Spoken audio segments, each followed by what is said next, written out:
एक बार देखने के बाद, सबसे रिपोर्ट लेने के बाद, समझने के बाद ही समस्या को आइडेंटिफाई किया जा सकता है। घटना थी कि स्वयं महामहिम जी को यहाँ पर आना पड़ा और उन्हें पूरा निरीक्षण करना पड़ा। अगर आप देखिएगा तो इतने दिनों तक ऐसा कोई भी एक्शन नहीं लिया गया था, लेकिन आज जैसे ही गवर्नर सर आए हैं, देन हमें उम्मीद है कि एक्शन बहुत जल्दी लिया जाएगा। गिरफ्तारी सो कॉल क्या जिला प्रशासन ने कहा है कि गिरफ्तारी हो चुकी है। तो यूनिवर्सिटी के अंदर तो एक जमाना वो था जब हमें ये अच्छा नहीं लगता था कि यूनिवर्सिटी को पुलिस को यूनिवर्सिटी अथॉरिटीज किसी मामले में बुलाएं।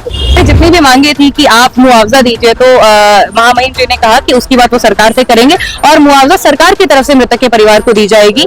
अवैध कब्जा करके वो हॉस्टल के कमरों पर बैठे हुए हैं और जाहिर है फिर उनका प्रभाव छात्रों पे भी पड़ता है। बेहतर माहौल बनाने के लिए कॉपरेशन चाहिए, कॉपरेशन सिर्फ एडमिनिस्ट्रेशन का नहीं, स्टूडेंट्स का भी। तो हम अपने स्टूडेंट से भी यही आस्पेक्ट करेंगे, यही रिक्वेस्ट करेंगे कि आप लोग भी एक जो शैक्षणिक माहौल है वो बना करके रखिए।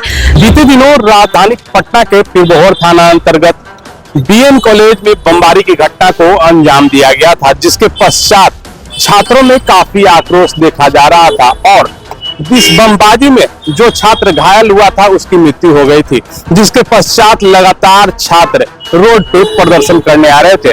और इसी बीच बिहार के राज्यपाल आरिफ मोहम्मद खान बीएन कॉलेज पहुंचे और बीएन कॉलेज पहुंचने के पश्चात कुलपति से काफी देर बातचीत भी की गई है। प्रिंसिपल के से काफी दिशा निर्देश भी दिए गए हैं और लगातार जो महामहिम राज्यपाल है बीएन कॉलेज का निरीक्षण किया और हॉस्टलों में भी गए। हॉस्टलों में जाकर के उन्होंने जितने भी हॉस्टल है, हॉस्टल में ताला बंद देखा, जिसके पश्चात प्रिंसिपल से उन्होंने सवाल जवाब करने शुरू कर दिया। उनका साफ तरीके से कहना था कि यह हॉस्टल में कौन लोग रहते हैं, तो प्रिंसिपल ने साफ तरीके से जवाब दिया कि इसमें अवैध कब्जा है।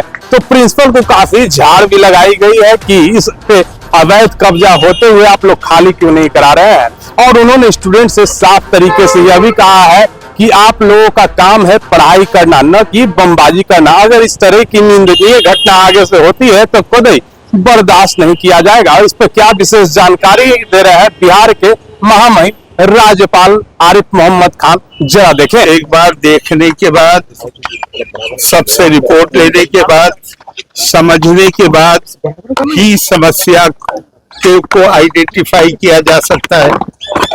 लेकिन एक बात बिल्कुल पक्की है कि वातावरण मुझे ऐसे लगता है कि जहां जिनको डिसिप्लिन एनफोर्समेंट की जिनकी जिम्मेदारी है, क्रिमिनल एक्टिविटीज के चलते उनके मन में भी है।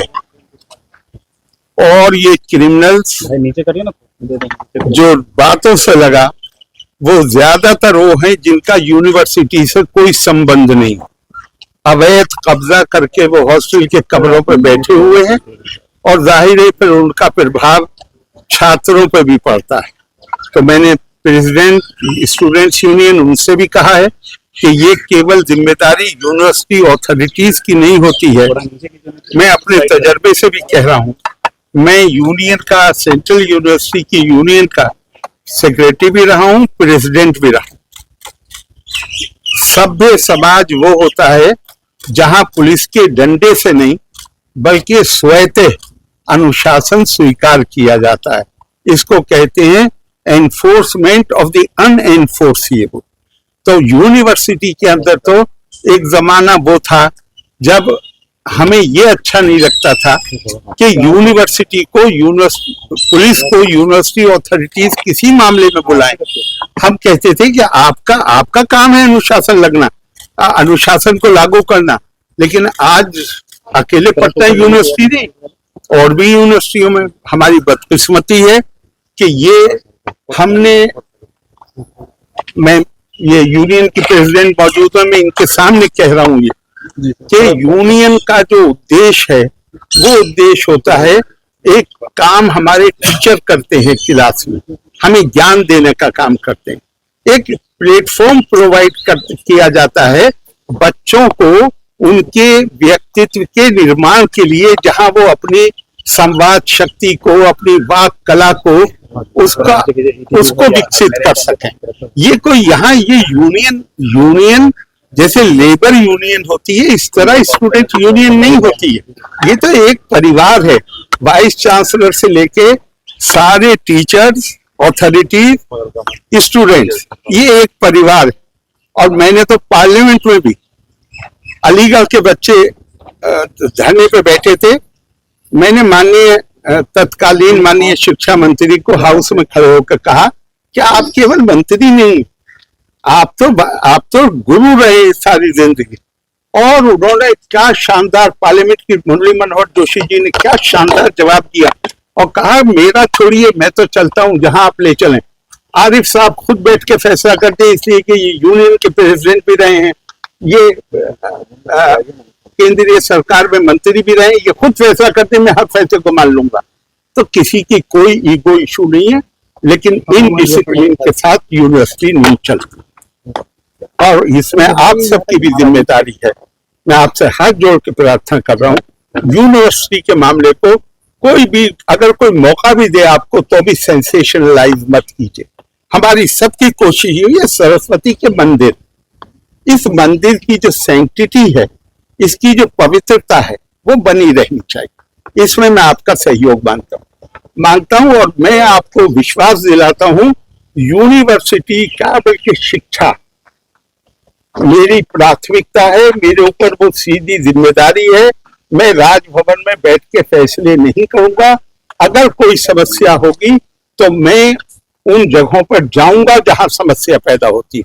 और मैं छात्रों से खास तौर से छात्रों से हाथ जोड़ के विनती कर रहा हूं, अनुशासनहीनता नहीं, श्रद्धावान लभते ज्ञानम,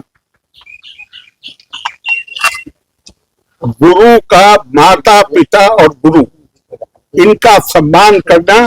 हम भारतीय नहीं है अगर हम इनका तीनों का सम्मान न करें। और हमारी जिम्मेदारी, जो अथॉरिटीज हैं, जो टीचर्स हैं, उनकी जिम्मेदारी है कि ये आपके परिवार के बच्चे हैं। जैसे आप अपने बच्चों की से गलतियां भी होती हैं, बच्चों से जैसे डील करते हैं ऐसे इनसे डील करें। राज्यपाल ने साफ तरीके से दिशा निर्देश भी दिए हैं और जल्द से जल्द अपराधियों को पकड़ने के लिए पुलिस प्रशासन को भी अलर्ट कर दिया है। और लगातार आरिफ मोहम्मद खान बीएन कॉलेज के मैटर को लेकर के पूरे एक्शन मोड में दिखे हैं। इस पर क्या विशेष जानकारी दे रही है मैथिली मृणाल, जो छात्र नेता है, वो उनका भी बात जरा सुने। घटना थी कि स्वयं महामहिम जी को यहाँ पर आना पड़ा और उन्हें पूरा निरीक्षण करना पड़ा। अगर आप देखिएगा तो इतने दिनों तक ऐसा कोई भी एक्शन नहीं लिया गया था, लेकिन आज जैसे ही गवर्नर सर आए हैं, देन हमें उम्मीद है कि एक्शन बहुत जल्दी लिया जाएगा। गिरफ्तारी सो कॉल्ड क्या जिला प्रशासन ने कहा है कि गिरफ्तारी हो चुकी है, तो उसके ऊपर जल्द से जल्द एक्शन लिया जाए। और एडमिनिस्ट्रेशन का कहना है, यूनिवर्सिटी एडमिनिस्ट्रेशन का, कि अगर उन्हें पता चलता है कि कोई भी यूनिवर्सिटी के लोग ऐसा उसमें संलिग्ध है, तो उनके खिलाफ भी डिसिप्लिनरी एक्शन में उन्हें रस्टिकेट किया जाएगा, क्योंकि ये सबसे बड़ा कदम है जो एक यूनिवर्सिटी उठा सकती है। उसके बाद हमारी जितनी भी मांगे थी कि आप मुआवजा दीजिए, तो महामहिम जी ने कहा कि उसकी बात वो सरकार से करेंगे और मुआवजा सरकार की तरफ से मृतक के परिवार को दी जाएगी।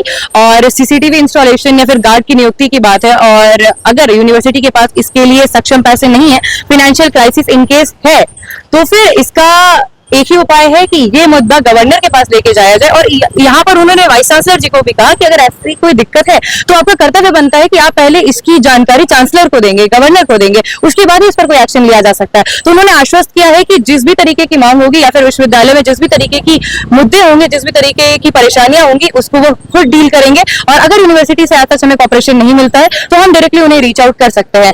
तो उन्होंने एक समय भी दिया है कि हम जाकर के उनसे मिले और विश्वविद्यालय के जो अदर और ज्यादा मुद्दे हैं, इश्यूज हैं, उन पर उनसे बात कर सकें। क्या लगता है बेहतर माहौल बनेगा? बेहतर माहौल बनाने के लिए कॉपरेशन चाहिए, कॉपरेशन सिर्फ एडमिनिस्ट्रेशन का नहीं, स्टूडेंट्स का भी। तो हम अपने स्टूडेंट से भी यही आस्पेक्ट करेंगे, यही रिक्वेस्ट करेंगे कि आप लोग भी एक जो शैक्षणिक माहौल है वो बना करके रखिए। अपने आसपास का माहौल आपकी भी बहुत हद तक जिम्मेदारी है, प्रशासन की जिम्मेदारी तो है। और अगर आप देख रहे हैं कि प्रशासन इस काम में सफल नहीं हो पा रही है, तो आपका कर्तव्य बनता है कि अपनी तरफ से आप उसको कॉपरेट कर सकते हैं।